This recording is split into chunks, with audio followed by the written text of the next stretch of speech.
Hello, and welcome to Tea with the Goddess.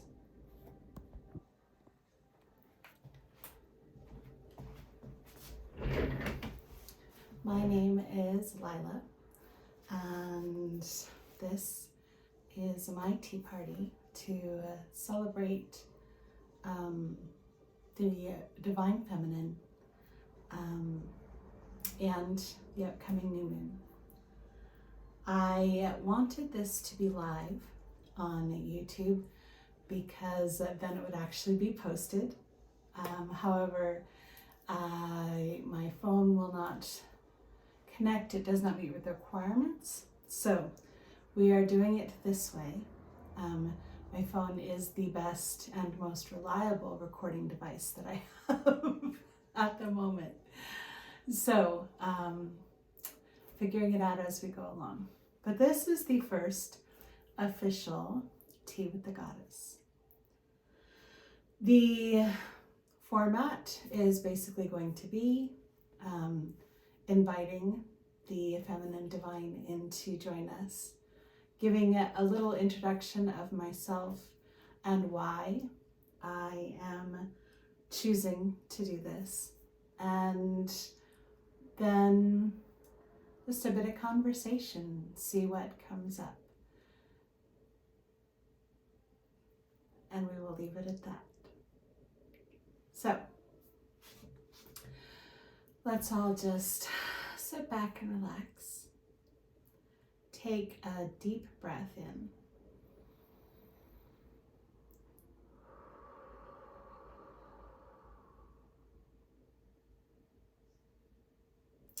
And one more. Inhale through the nose if you can, through the mouth if that's your preferred form. But the important thing is following the breath in and down the back of the throat. Bringing the awareness in and exhaling through the mouth. And just kind of letting everything go with the breath. And inhale. Feel things expand, the chest and the diaphragm. And exhale, releasing all the tensions and the thoughts that are running around like busy little ants. And inhale. Feel that breath go all the way to the fingers and the toes. And exhale, bringing your attention to this time and this place, which is just before the new moon, the first new moon after the winter solstice in 2022. And into this quiet space, we invite the goddess, the divine feminine, in whatever form is most comfortable, in whatever aspect is most connected. And any who wish to join us in love and joy and knowledge are welcome to do so. Okay. So, like I said, this being the first, I'm going to do a little bit of an introduction. So my name is Lila Allen, and I am a happiness practitioner. If you are watching this first one, you probably already know me and have seen some of my stuff before. But this will serve as an introduction as well. So eventually, unknowns may see this video. Happiness practitioner basically means every day I do my best to connect with the world in a spiritual fashion, in fashion that brings joy to my heart. For me, happiness means residing in a well of abiding love, knowing that I am loved, but also knowing that that is what I'm putting out there. And it has been a lot of different practices on the way. One of the tenets of happiness practice is, there is no one truth. There is no one way. And the truth changes from moment to moment. My truth in this moment, for example, that the phone will not connect to the YouTube Live, will hopefully change in the next moment, for the next time we do the video. So things change. And since things change, since there is no one truth, one of the things I have been working on is how to bring all the truths together for me, so that I can walk through the world happily, so that I can accept others as I wish to be accepted, no matter race, religion, creed, orientation, or all those other things that we use to divide ourselves: careers, financial status, hair growth, preferred color. I mean, we have so many labels, and I am an organizer, so I love to label. And the only thing I've come up with is that we are all supposed to be different. We are all unique, even if we have some similar labels. And therefore, the way to happiness for me is to accept everyone. And how do I do that spiritually was the really big question. I was raised Catholic, so very masculine, God-oriented. And I loved it until I got to college. I was part of the music group there, so I was in it all the way. I actually wanted to become a nun. Then my path changed, and I decided to go into musical theater. So I went to college, and you go through those transformations and come back and realize the world was bigger than a Christian spirituality. So I explored a lot of different things and made some beautiful connections, and eventually went into Wicca, and became a priestess in the Wiccan philosophy. The thing I loved about Wiccan is that their main creed is, "And it harm none, be ye free." And the main creed I brought away from Christianity was, "Love one another as I have loved you." Big golden rule there. So, however, one would seem to be the eternal opposite of the other. Interestingly enough, in Wicca, there were a lot of people who, having had a difficult time with a Christian and or other male-dominated, masculine-dominated belief system, they came to Wiccan to explore the feminine, which I totally did, and had difficulty wanting to even bring the masculine in for a while, which is understandable. Well, nobody needs my understanding, but in my experience, you get to one extreme, then you want to go to the other to kind of balance. We crave balance. And so sometimes mentioning that I have a strong Catholic background in a pagan society is just as, or feels just as taboo as mentioning that I have a pagan background in a Christian society. And I love both. The Wiccan brought me ways to connect with the feminine divine, with Mother Earth, with nature. And as I learned it, Wiccan is also balanced with the masculine and the feminine. And my masculine divine was always God, Yahweh, Jesus Christ, as I grew up loving. So it took me a while to meld the two together. which kind of brings us to our theme for tonight. I want every one of these to have a theme.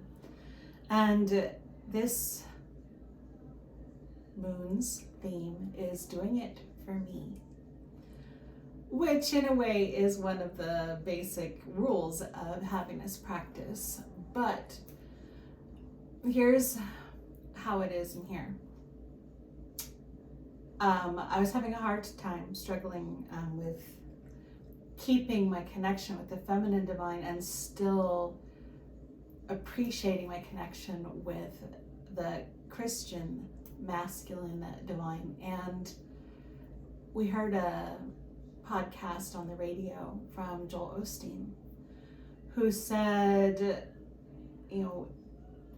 I think it was a long time ago. I think what he said was, it's not important what others say about you, it is important what God says about you, which is one of his themes. And as that came into my head, it translated to, it is not important what others say about God, it is important what I say about God. And that opened up, first, a reconnection with my childhood God, but also an ability to worship the feminine divine in my fashion. I am not good with saying this is this aspect and this is this aspect and these are their names and these are their elements and this is how it goes and this is the ritual I should do. I am good just kind of moseying through life going, yo, goddess, I really need to talk to you, or hey, God, we need to sit down, or oh, beautiful flowers, I'm going to commune with them for now. So after many years of struggling to present ritual, to worship in the correct fashion, I realized that the correct fashion is the one that's most comfortable for me, the one where I am being myself to the best of my ability. Because I can create these ornate rituals, and honestly, by the time I'm finished writing them, they're great fun. I love creating ornate things, but by the time I'm done, I don't have the energy to actually do them, and I don't have half the stuff. And then the worry comes in, what if I do it wrong? What if I step over the line? What if I bring in cinnamon when I'm supposed to bring in cardamom or something? Just that whole fear of doing it wrong.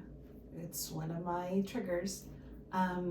Made the spiritual experience more of a chore, an obligation, than an actual beautiful, loving thing. So here we are because I love tea. Today's tea is Tetley's British Blend Decaf. And we have a cake from Yolks Fresh Market. Because this is what I do with my friends. This is what I loved to do with my mom. You sit around, you drink tea or Coke or coffee or whatever, munch on a little something, and you just talk about everything. And that is the relaxed atmosphere of life for me. That makes it feel more real. Instead of having it have to be in this specific ritual with this specific way. Happily, when going through my practicing Wiccan itself with people, I obviously had the right people because there was a lot of laughing. It's like, you know what? The universe knows that it is not picture perfect and that we are human and this is how things work. And when you are calling in the quarter of water and it immediately starts raining and doesn't stop, you gotta laugh. So that again helped bring an openness and a joy back to the Christian side of the spiritual system. And then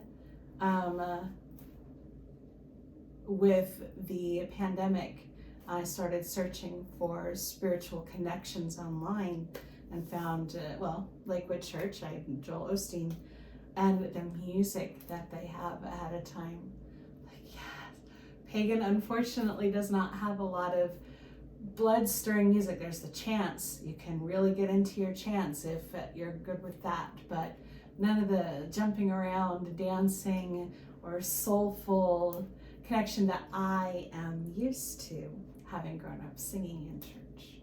So,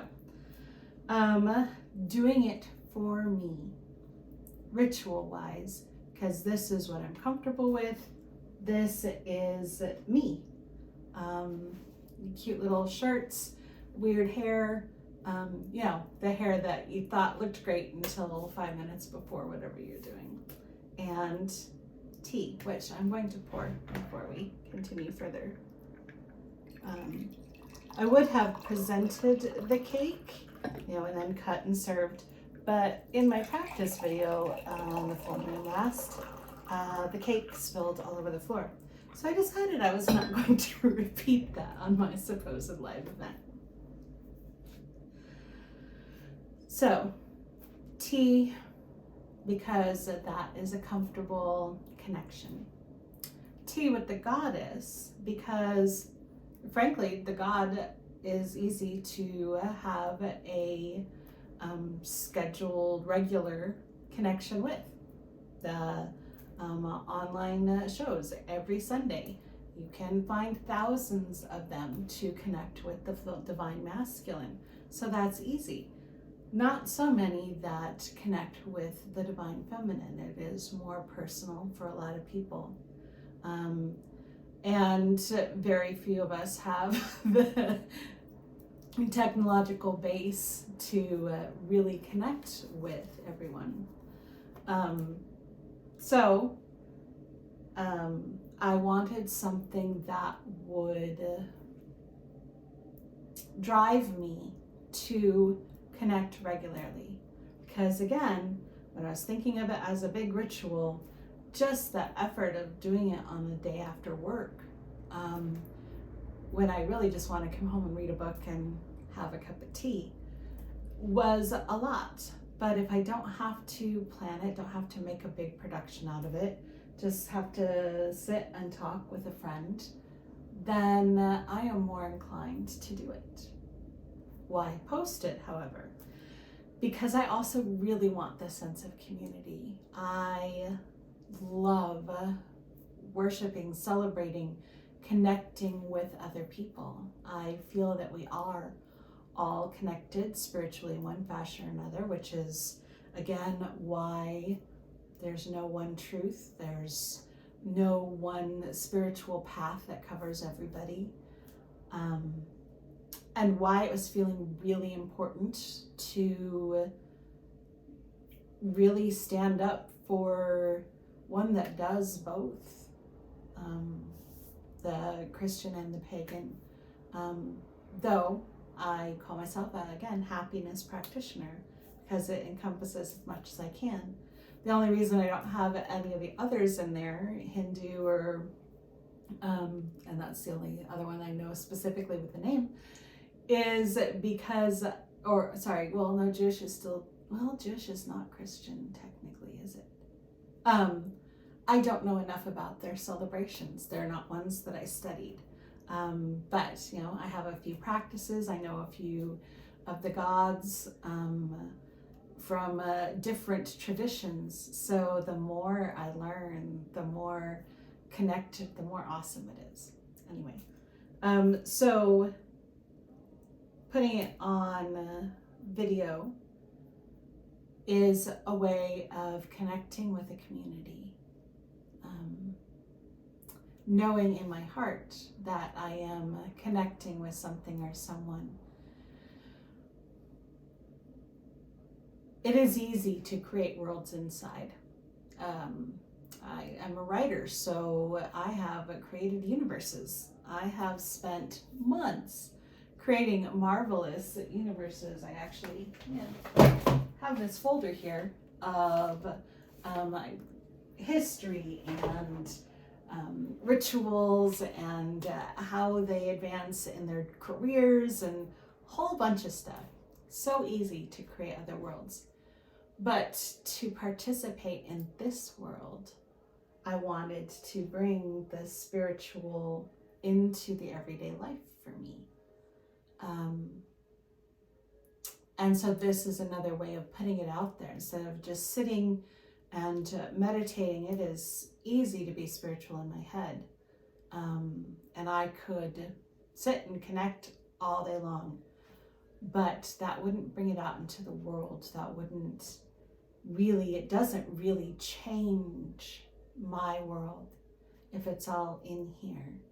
If it comes out and I present it to the world, then the energy is out in the real and it comes back in the real. For me, one of my philosophies. And doing it for me.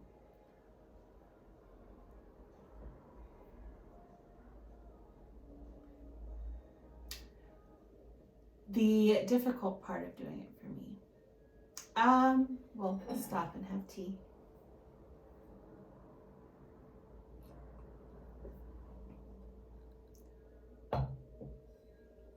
As I said before, I think I have this trigger fear of doing things wrong.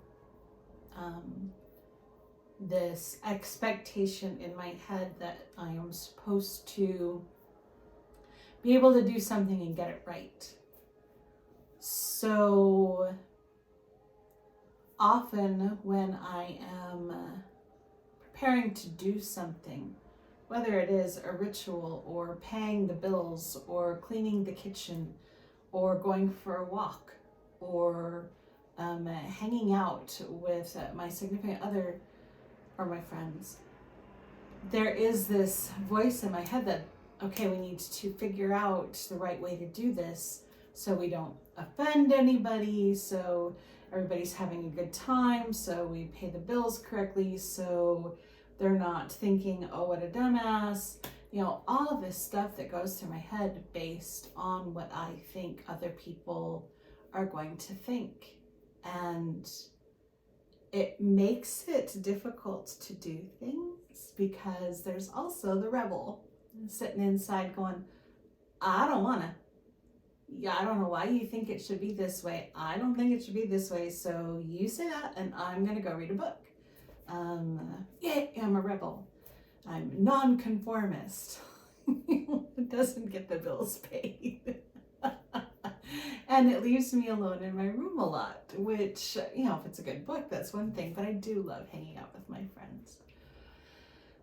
So I am learning to do things for me, whether it is drinking decaf tea so that the me of 6 hours from now isn't sitting like this trying to go to sleep, or exercising today so that the me tomorrow is in less pain or is more able to do that stretch we really love to do in yoga. I am organizing for me, not because my desk is a specific way and I want to be able to show everybody that I'm organized and together and fitting in my role of assistant or bookkeeper or whatever. I am doing the ritual this way because it is my way and not because this is how it should be done, and follows these rules and fills in these paths. Doing it for me is actually a little scary because there's still that, well, what are they going to think? What's going to happen? All these things that I've learned growing up that will have consequences. You know, the books that we read or the movies that we see, people become famous or get rich and all of a sudden they become jerks. People fall in love right out of high school and then they divorce when they're in their 30s. There's all sorts of things. You go on a trip in the back of the great beyond and you're going to get horribly murdered. And so, yeah, I still wouldn't recommend going on a trip in the back of the great beyond, but that's just me. We've created expectations, we've learned expectations, and therefore we put stuff out in the world to fulfill those expectations. And I'm getting off topic. So these are some of the barriers that we put up for ourselves and me, so that I can stay, here, safe. I like to be safe. What am I trying to say?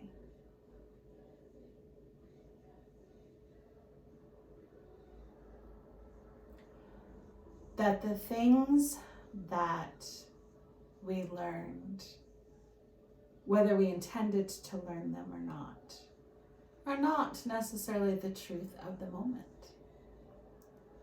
They may have been the truth of that time, but now is different. Heck, if you know anything about this weekend, this holiday season, there's a massive weather change. Colder than a lot of states have experienced. And I don't know about countries, but states. So just because it was one way yesterday does not mean it is going to be the same way today. But if I want things to be a certain way tomorrow, then I need to put the energy out there, take the step, do the thing that brings me joy. I hope I finished my thoughts. I hope that made sense. To encapsulate, welcome to Tea with the Goddess, where basically we call in the goddess and then I talk about the theme for the day with hopeful inspiration. Sometimes it is difficult to pause and listen and see if there is more to talk about. And the theme for the day is doing it for myself. That's doing the ritual my way, doing it as a video because that creates things that I need, connection on a timely schedule because I like that, and a sense of connection with community because I love that. And putting my thoughts out there, that the masculine divine and the masculine feminine do work together for the universal divine. And it's all about me, so that's my truth. And I haven't actually had a bite of cake, so I'm going to take a bite and see if in the space there's anything else that we can hear.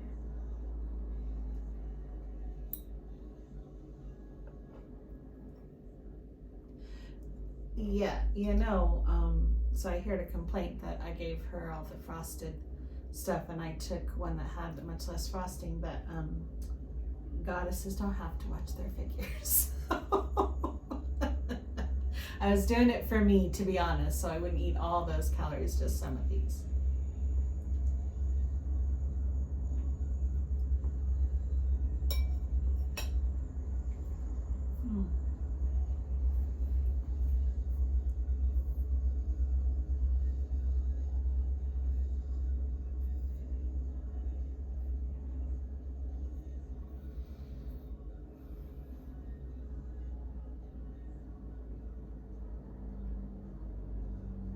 Okay, so it is very sweet, and that's why there's nothing added to the English breakfast. We will finish, sorry for the noise, with a rune pull. See if there's any more information to take into our next cycle. Thank you. one quick thing I wanted to talk about, besides the doing it for me. The new moon. The new moon and the winter solstice both are times of endings and beginnings, renewals. For some, a new moon is an ending. For some, it is the beginning. For me, it is both. They're doorways. The one cycle ends, one season ends, and one begins. And it is not something so clearly defined as turning a page, or even walking through a door, because the energy flows, ebbs, waxes and wanes, waxes and wanes. The sun gets lower and then the sun gets higher.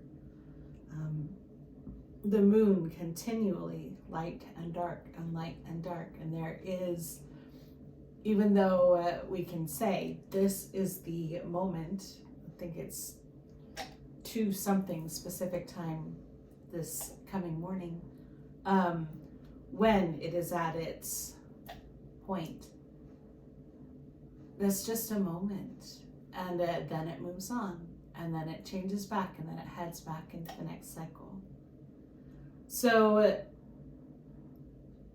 anyone who has tried to stop something knows that there are ripples ever after it. Anyone who has begun something, well, if you're like me, knows that it is not a simple matter of saying, here it is. There is the whole leading up to it, and then there's the deciding to, and then there's maybe 20 restarts and figuring things out as it goes and grows. So this is the perfect time to start this officially, because we're heading back into the light, and the new moon can be about beginnings and endings, and it just feels right. I hope I said everything that needed to be said.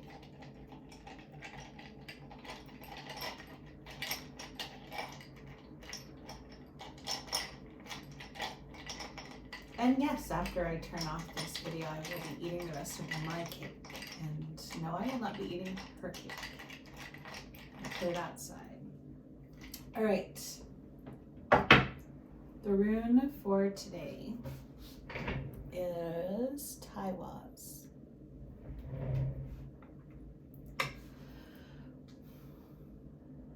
Taiwas is a masculine rune, interestingly enough. And what I have learned about Taiwas, because again, everybody does it differently and gets different information. For me, Taiwas is about stepping back and seeing things unemotionally, impartially. Rather like a general looking over the plan of action. Masculine is very out there, whereas feminine tends to be inward. All the changes and decisions and things take place inside. The big emotional moments take place inside. Whereas, granted, I'm not a male, but it seems that more masculine in all my things that I've studied are out there. The big grand gestures, the doing instead of being, because that is, you go out and you hunt and you build or protect or whatever. So it could be, since the thing is doing it for me, that it's impetuous to keep doing it semi-impartially, without maybe the emotional attachment, because it's real easy to say, go back and watch this video and go, oh my God, my hair this, my expressions that, blah, blah, blah, blah, blah. And just put it out there unattached. The lovely thing about balance, about Zen, if you will, is that there is no emotional attachment for the positive or for the negative. And it's easy to realize that for the negative, we focus on what is good. We focus on bringing beauty in when it feels like everything is uncomfortable and nasty.